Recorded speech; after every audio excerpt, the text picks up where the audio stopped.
15वां अध्याय। सती की तपस्या। ब्रह्मा जी बोले, हे नारद, एक दिन मैं तुम्हें लेकर प्रजापति दक्ष के घर पहुंचा। वहां मैंने देवी सती को उनके पिता के पास बैठे देखा। मुझे देखकर दक्ष ने आसन से उठकर मुझे नमस्कार किया। तत्पश्चात सती ने भी प्रसन्नतापूर्वक मुझे नमस्कार किया। हम दोनों वहां आसन पर बैठ गए।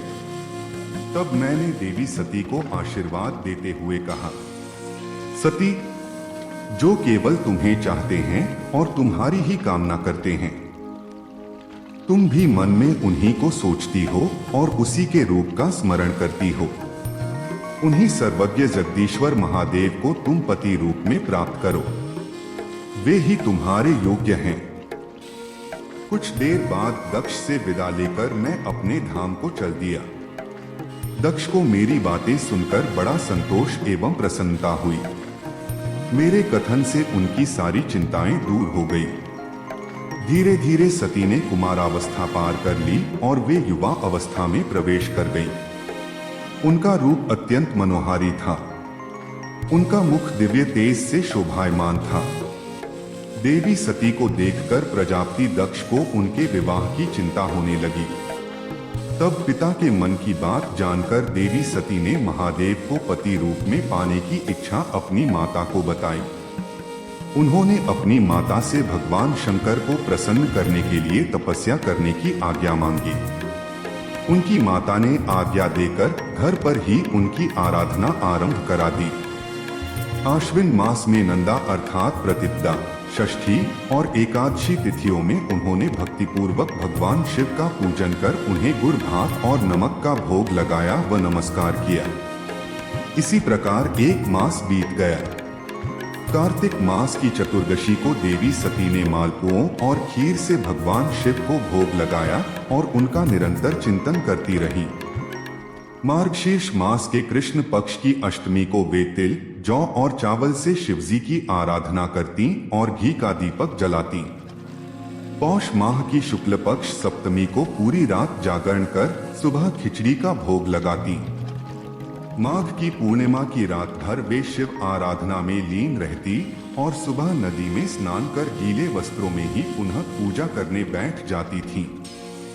फाल्गुन मास के कृष्ण पक्ष की चतुर्दशी तिथि को जागरण कर शिवजी की विशेष पूजा करती थीं। उनका सारा समय शिवजी को समर्पित था। वे अपने दिन रात शिवजी के स्मरण में ही बिताती थीं। चैत्र मास के शुक्ल पक्ष की चतुर्दशी को वे ढाक के फूलों और दवनों से भगवान की पूजा करती थीं। वैशाख माह में वे सिर्फ तिलों को खाती थीं। वे नए जौ के भात से शिव पूजन करती थीं। ज्येष्ठ माह में वे भूखी रहती और वस्त्रों तथा भटकटैया के फूलों से शिव पूजन करती थीं। आषाढ़ मास के शुक्ल पक्ष की चतुर्दशी को वे काले वस्त्रों और भटकटैया से रुद्रदेव का पूजन करती थीं। श्रावण मास में यज्ञोपवीत वस्त्रों तथा कुश आदि से वे पूजन करती थीं। भाद्रपद मास में विभिन्न फूलों व फलों से वे शिव को प्रसन्न करने की कोशिश करती। वे सिर्फ जल ही ग्रहण करती थीं। देवी सती हर समय भगवान शिव की आराधना में ही लीन रहती थीं। इस प्रकार उन्होंने दृढ़तापूर्वक नंदा व्रत को पूरा किया। व्रत पूरा करने के पश्चात वे शिवजी का ध्यान करने लगी। वे निश्चित आसन में स्थित हो निरंतर शिव आराधना करती रही।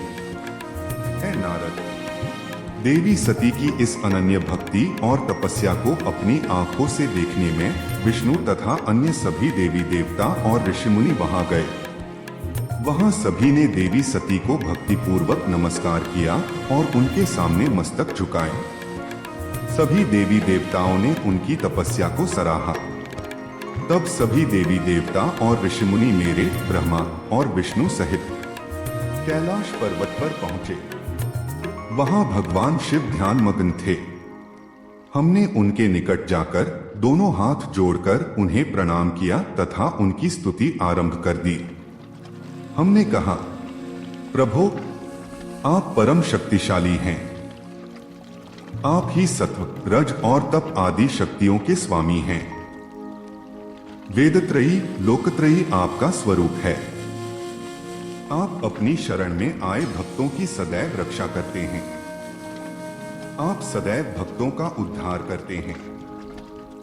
हे महादेव, हे महेश्वर, हम आपको नमस्कार करते हैं। हम आपके सामने अपना मस्तक झुकाते हैं।